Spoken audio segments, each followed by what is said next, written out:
من أمة إنما يبلوكم الله به وليبينن لكم يوم القيامة ما كنتم فيه تختلفون.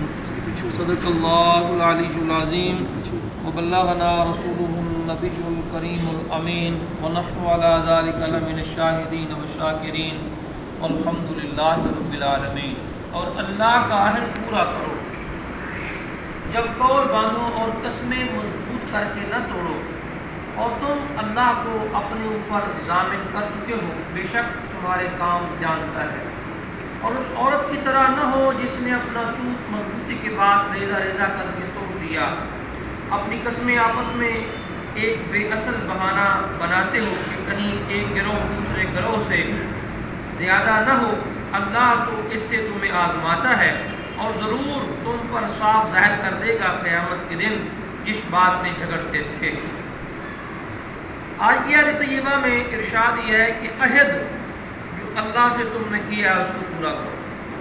ہم اللہ سے عہد کیا کرتے ہیں اس کے بارے میں دیکھنا ہے. نماز میں روزانہ جب دعائے قنوت پڑھتے ہیں تو اللہ سے عہد کرتے ہیں نخلاؤ و نترک من یفجرک، یا اللہ پاک جو تیرا نافرمان ہے ہمارا اس کے ساتھ کوئی تعلق نہیں، ہم نے اس کو چھوڑ دیا، ہماری کوئی دوستی نہیں. نماز میں یہ کہتے ہیں. نماز کے بعد کیا ہے؟ نماز میں یہ کہتے ہیں کہ تجھ سے مدد طلب کرتے ہیں، تیری عبادت کرتے ہیں. نماز کے باہر اللہ کی مدد کی تو بات ہی کوئی نہیں کرتا. جو بھی ہوگا ظاہری وسیلہ ڈھونڈتا پھرے گا. اللہ تعالیٰ کی جو مدد ہے، اگر اللہ پاک تمہاری مدد کرے تو تم پر کوئی غالب نہیں آ سکتا. اور اگر اللہ تمہیں ذلیل کرنا چاہے، ساری دنیا تمہیں عزت دینا چاہے، تمہیں کچھ بھی نہیں مل سکتا. اللہ جانتا ہے، تم نہیں جانتے. تو عہد کو نہ توڑو. ایک عہد یہ ہے، ایک عہد وہ ہے جو ہم نے عالم ارواح میں کیا تھا. وہ کیا؟ الست بربکم، کیا میں تمہارا رب نہیں ہوں؟ سب نے کہا بلا، ہاں تو ہمارا رب ہے. چونکہ وہ عہد پر ہم ہاں کہہ چکے ہیں، اب جو بچہ نابالغ فوت ہو جائے، چاہے وہ کافر کا بچہ ہی کیوں نہ ہو، وہ جنت میں جائے گا. کیوں؟ اس نے وہ عہد جو کر لیا اللہ پاک سے بلوغت کے بعد. اور آپ آقا صلی اللہ علیہ وسلم نے خود فرمایا کہ ہر بچہ فطرت اسلام پر پیدا ہوتا ہے. اس کے ماں باپ اسے یہودی بنا دیتے ہیں یا نصرانی بنا دیتے ہیں. یہ ماں باپ کا بھی بڑا عمل دخل ہے اس کے اندر. تو ایک بندہ جیل میں تھا، تو اس کو جب پھانسی پہ لٹکانے لگے نا، اس کی ماں ملنے کے لیے آئی. اس نے کہا جی میری ماں نو میرے کول کرو. تو ماں دی گالیاں پڑھ کے نا کرنا نہیں آئے، نوچیاں تو کرنا خون پڑ لگ گیا. لوگوں نے کہا تو پھانسی پہ لٹکنا ہے تو ماں کے تمہیں پاؤں چومنے چاہیے تھے، ہاتھ چومنے چاہیے تھے، معافی مانگنی چاہیے تھی. اس نے کہا نہیں، اس مقام پر لانے والی میری ماں ہی ہے. جب میں کوئی ڈاکہ ڈال گیا چوری کر کے بہت ودیا کم نہیں دیتا، میرا بچہ تو بہت چنگا ہے. تو یہ بچہ جو ہے فطرت اسلام پہ پیدا ہوتا ہے، ہر بچہ. اور اسلام یہ نہیں ہے ایسے ہی بس ابھی دین بنایا. اسلام دین فطرت ہے. اسلام چھٹی میں ملا ہے ہمیں. اسلام اب دیکھو امریکہ، انگلینڈ، پاکستان کی مخالفت کر رہے ہیں، اسلام کی مخالفت کر رہے ہیں، لیکن ان کے ملکوں میں جتنی تیزی کے ساتھ اسلام پھیل رہا ہے کہیں نہیں پھیل رہا. کیا وجہ ہے اس کی؟ یعنی اسلام مغلوب نہیں، اسلام ہر دور میں غالب ہے اور قیامت تک اسلام غالب ہی رہے گا. اسلام کو کوئی مغلوب نہیں کر سکتا. دنیا کی جتنی بھی طاقتیں ہیں مغلوب نہیں کر سکتی. تو اللہ سے ہم نے وعدہ کیا تھا. ایک وعدہ وہ ہے جو ہم آپس میں ایک دوسرے کے ساتھ کرتے ہیں. نبی اسلام نے یہ فرمایا کہ منافق کی 3 نشانیاں ہیں: جب بات کرے جھوٹ بولے، امانت رکھی جائے خیانت کرے، جب وعدہ کرے وعدہ خلافی کرے.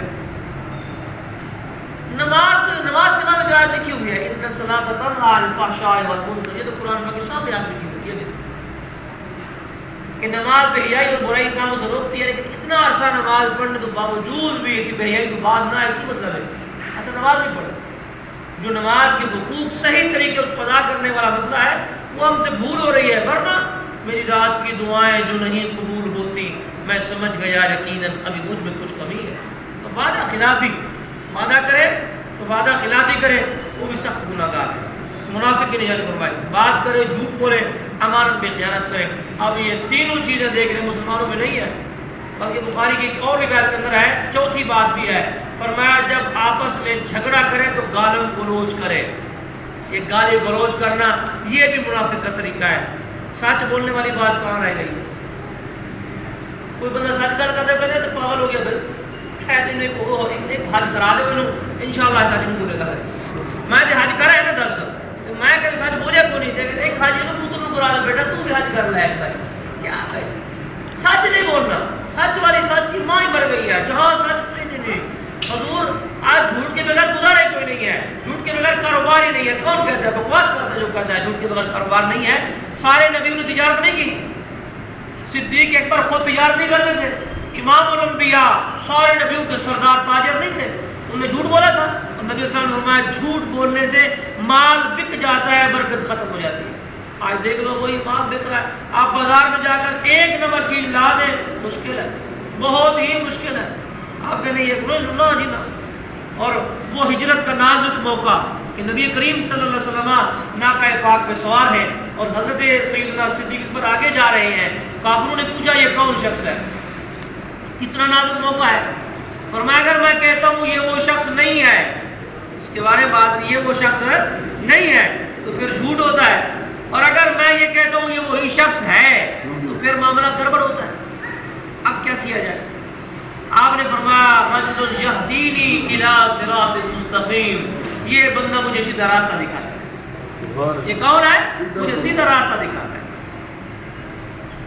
سچ دیکھو نا اتنا نازک موقع تو وہاں بھی جھوٹ کی کوئی جھوٹ کا تصور ہی نہیں ہے اسلام میں تصور ہی نہیں ہے ایک بزرگ ہے نا صاحب حضور کی بارگاہ میں نماز میں فرمایا تو جھوٹ نہ بولا کر بس اے تو کیمرہ آیا تو بھئی اور میں نماز نہیں پڑھنے فرمایا ٹھیک ہے تو جھوٹ نہ بولا کر اور رات شراب پینے لگا میں سویرے حضور نے پوچھا تو میں کہتا ہوں میں شراب پی لی پھر میں زنا کرنے لگا حضور نے پوچھا زنا کی تھا پھر وہ میں نے پہ گیا وہ سارے عیب چھٹ گئے ایک جھوٹ چھٹا سارے عیب چھٹ گئے کون سے جھوٹ سکھایا جاتا ہے اور آپ نے فرمایا یہ جو جھوٹ بول کر لوگوں کو ہنساتے ہیں گپ شپ کے اندر یہ گوی ہے یہ مذاقیہ لوگ وہ خوش ہوتے ہیں لوگ اب تو وہ محض آپ سنیں تفریح تباہ نہیں ہے اب تو کفر ہے اب مزاحیہ ڈرامے دیکھ رہے اب کفر ہے تفریح تباہ نہیں ہے کیوں وہ مذاق کے اندر جبریل علیہ السلام کو لا رہے ہیں میکائیل کو لا رہے ہیں ملک الموت کو لا رہے ہیں رب کے پچھواڑو آ رہے ہیں اس قسم کی باتیں کرتے ہیں آپ سوچ ہی نہیں سکتے وہ کفر ہو گیا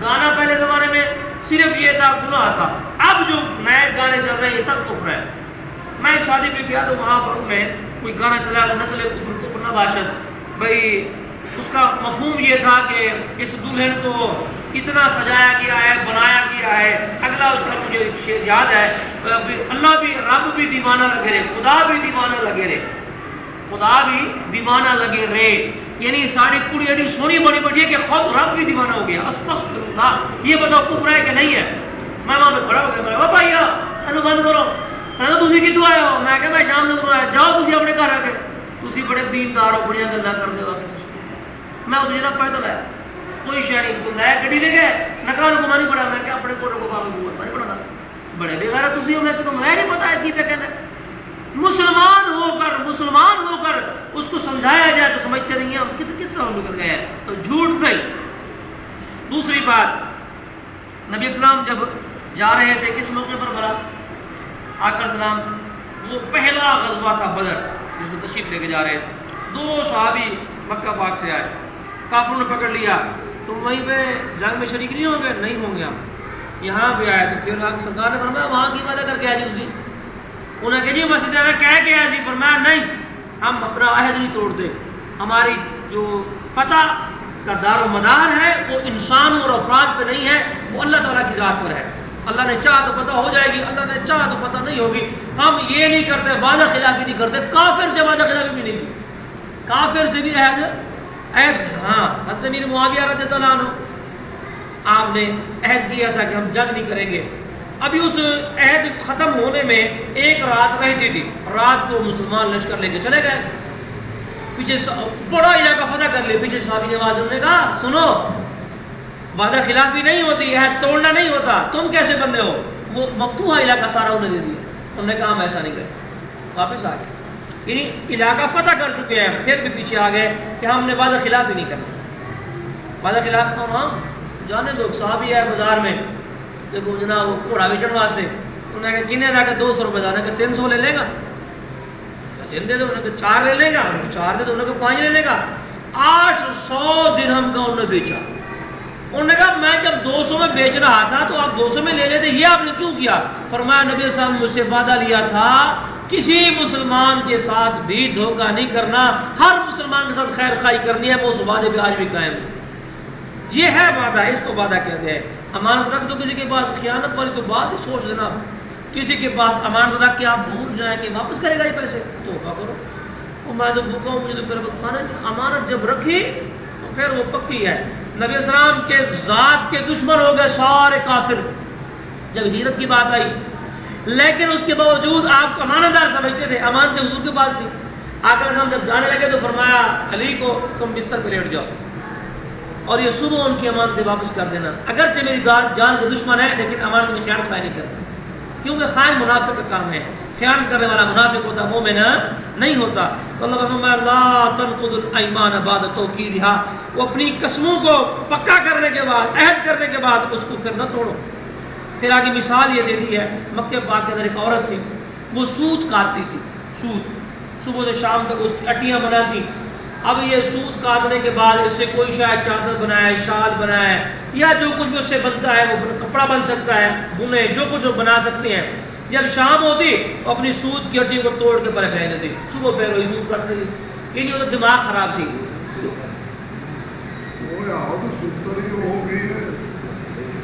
نہیں سود کہہ رہا ہوں، سود، ہاں سوتر آپ کے زبان میں کہہ رہے ہیں، یہ پوچھ رہا ہوں آپ سے۔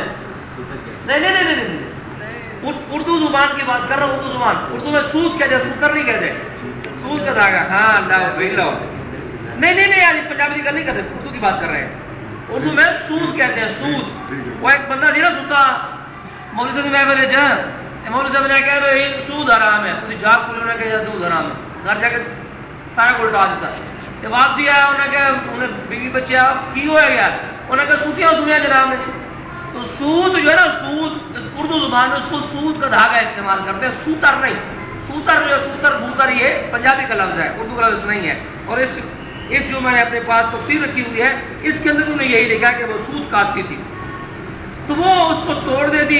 اللہ تعالیٰ نے فرمایا جس طرح وہ توڑ دیتی، اس کے کسی کام نہ آیا اور کسی کام کی وہ چیز نہ رہی، اسی طرح تم بھی اگر عہد کو کر کے اس کو توڑ ڈالو گے پھر تمہارا بھی یہی ہوگا۔ دیکھو نا، یہ ابھی سناتا ہوں آپ کو۔ مکہ مکرمہ میں ریت بنت عمر ایک عورت تھی جس کی طبیعت میں بہت وہم تھا اور عقل میں فتور۔ وہ دوپہر تک محنت کر کے سود کاٹا کرتی۔ اب میں خود اس کا لفظ سنا رہا ہوں، سود کاٹا کرتی اور اپنی باندیوں سے بھی کٹواتی۔ دوپہر کے وقت اس کے کاٹے ہوئے کو توڑ کر ریزہ ریزہ کر ڈالتی اور باندیوں سے بھی توڑواتی۔ اس کا یہی معمول تھا۔ تو معنی یہ ہے اپنے عہد کو توڑ کر اس عورت کی طرف بے وقوف نہ بنو، بے وقوف نہ بنو، جو تم نے وعدہ کیا ہے اس وعدے کو پورا کرو۔ تو 3 باتیں ہوئی، سچ بولنا، وعدہ وفائی کرنا، امانت میں خیانت نہ کرنا۔ یہ ہے مومن کی نشانیاں، اور منافق اس کا الٹ چلتا ہے۔ اللہ رب العالمین ہم سب کو اپنانے کی توفیق عطا فرمائے۔ وما علیہ الا البلاغ۔